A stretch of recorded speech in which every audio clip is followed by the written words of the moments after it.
dia, a graça e a paz. Semana passada nós estudamos acerca de Mateus, capítulo 1, e nós abordamos o tema: quem foi Mateus? A árvore genealógica ou os antepassados do Senhor Jesus e o nascimento do Senhor Jesus. Prosseguindo nos estudos, Mateus, capítulo 2, nós vamos abordar quem eram os reis magos do Oriente, quem eram os príncipes e os escribas, por que José foge para o Egito, por que o rei Herodes mandou matar todos os meninos. E vamos falar também acerca da divina revelação. Então esse capítulo 2, ele está recheado de aprendizado para que possamos crescer na graça e no conhecimento de Jesus.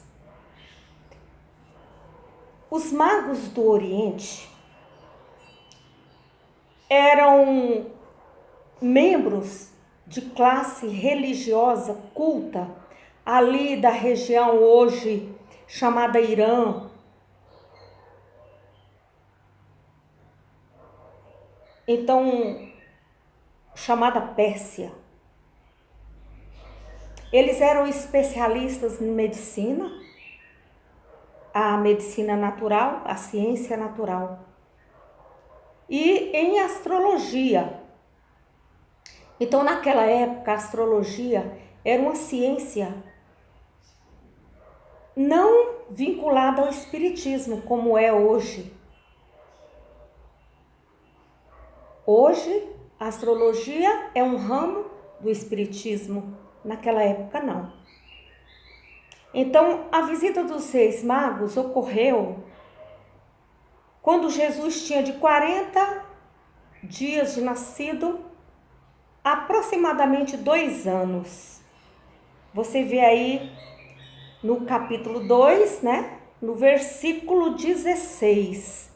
Capítulo 2, no versículo 16, diz assim: então Herodes, vendo que tinha sido iludido pelos magos, irritou-se muito e mandou matar todos os meninos que havia em Belém e em todos os seus contornos de 2 anos para baixo. Então aqui nós conseguimos ver, né, que provavelmente Jesus era recém-nascido ou de 2 anos para baixo, porque a ordem do rei Herodes era exterminar aqueles meninos. A importância desse fato é que Jesus é digno de honrarias reais. E os gentios, e não somente os judeus, estão incluídos no plano divino da redenção do Pai. Então aqui, Deus já tinha um propósito para nós, né? Que eu sou gentil, você é gentil. E tem um momento exato que nós passamos a ser enxertado na videira. E isso aí é assunto para mais adiante, nós vamos estar falando. A que momento nós passamos a fazer parte da família de Jesus. Então os príncipes e sacerdotes, os príncipes dos sacerdotes e os escribas eram aquelas pessoas, os principais dos sacerdotes, que eles escreviam, eles compilavam a palavra de Deus, eles copiavam as escrituras do Antigo Testamento e com o passar do tempo, eles faziam tanto aquela arte, né, de escrever, escribas, que eles passaram a ser chamados doutores da lei. Lá no capítulo 22, no versículo 35, fala assim, olha, capítulo 22, versículo 35.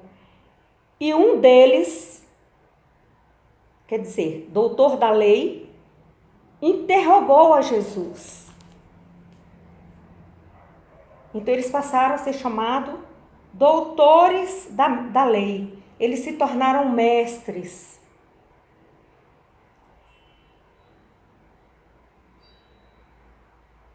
Os escribas,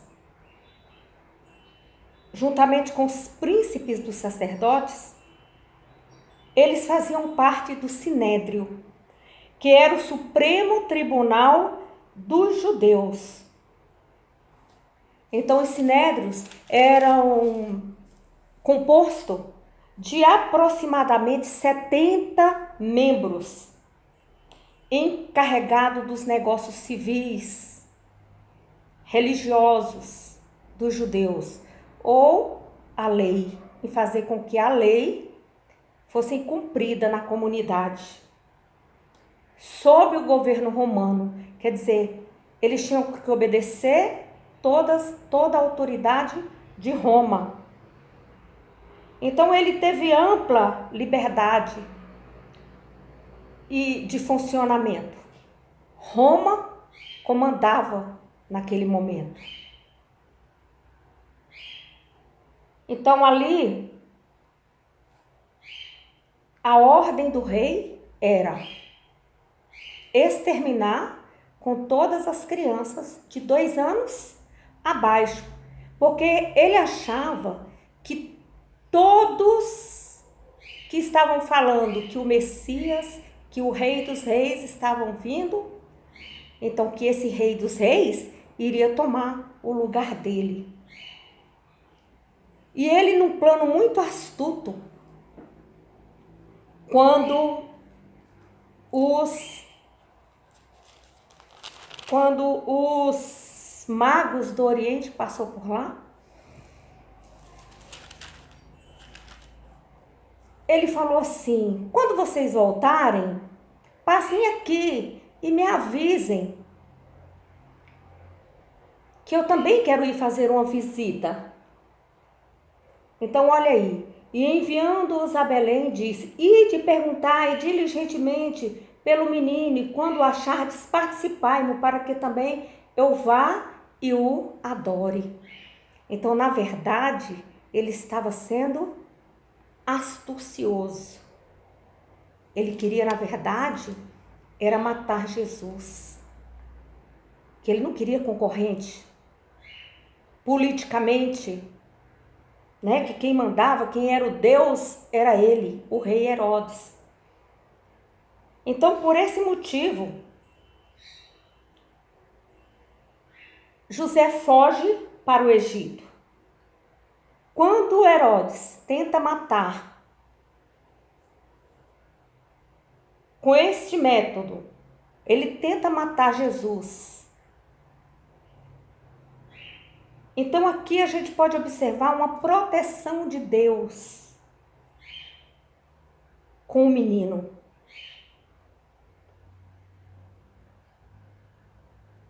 Ele mostra aqui que Deus sempre está protegendo. Deus não protegeu José, Maria ou o menino sem a cooperação deles. Então, essa proteção depende da nossa obediência a Deus e andarmos segundo a orientação divina. Que aqui José andou segundo a orientação de Deus. Ele não agiu de forma aleatória. Então Deus pode permitir que as coisas aconteçam para nossa proteção.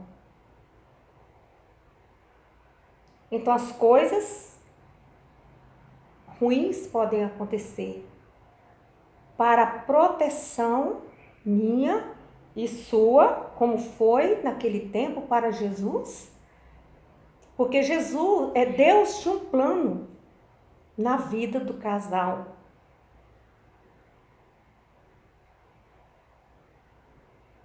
Então Cristo começou o seu ministério, já começou como fugitivo,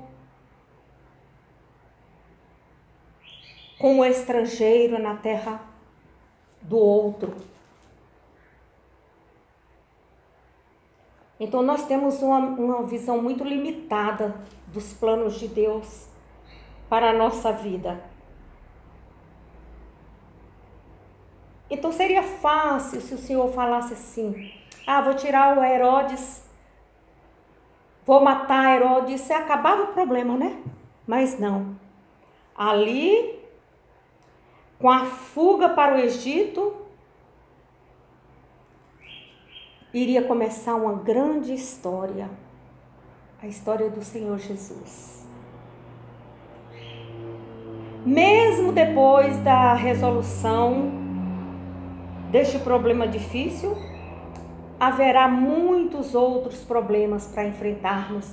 E o Senhor enfrentou quantos problemas, não é verdade?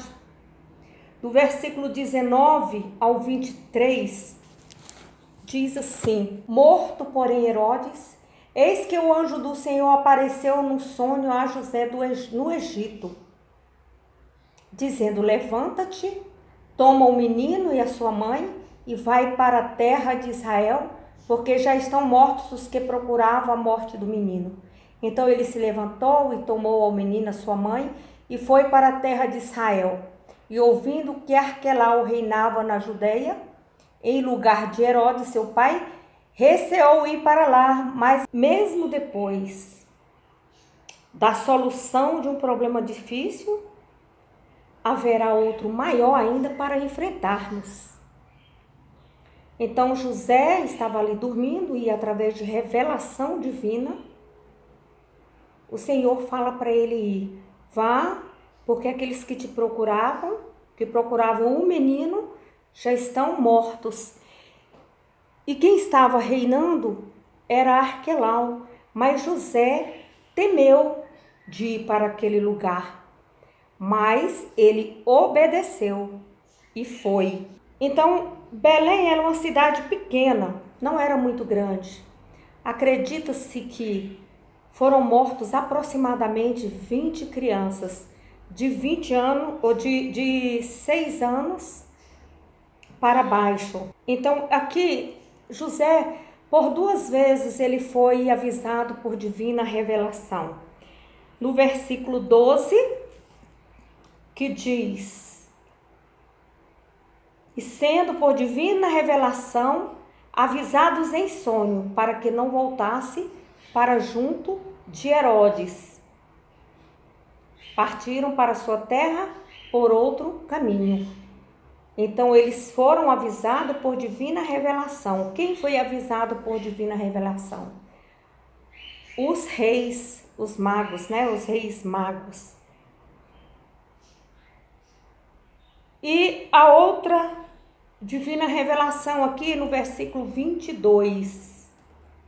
E ouvindo que Arquelau reinava na Judeia em lugar de Herodes, seu pai, receou ir para lá, mas avisado em sonhos, por divina revelação.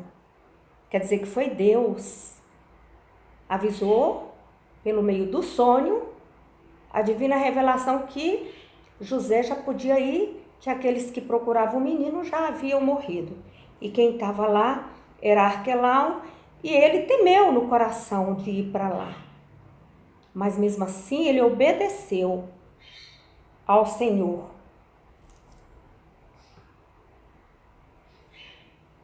Então aqui a gente pode observar, em José obedecer, Deus estava protegendo ele, mesmo ele não sabendo. Porque ele não sabia o que ia acontecer lá. Ele sabia que já havia morrido os seus inimigos.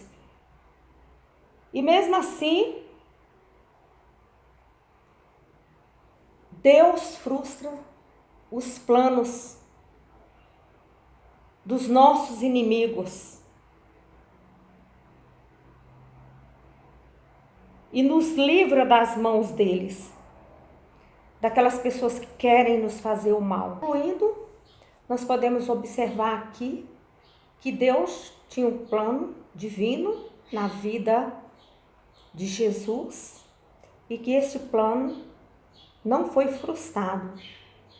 Se José não tivesse obedecido a Deus, talvez eu e você não estaríamos aqui hoje. Mas o Senhor é bondoso, misericordioso e o plano do Pai foi cumprido. Espero que você tenha gostado. Deixe seu positivo, seu like, mas não no sentido de eu ganhar dinheiro acerca disso, e sim para levar a palavra de Deus assim como recebi, de graça. O que de graça recebeste, de graça dai. Para mim saber se você está gostando ou não, dê um like ou um dislike, Então a paz do Senhor e até a próxima para crescermos na graça e no conhecimento de Jesus.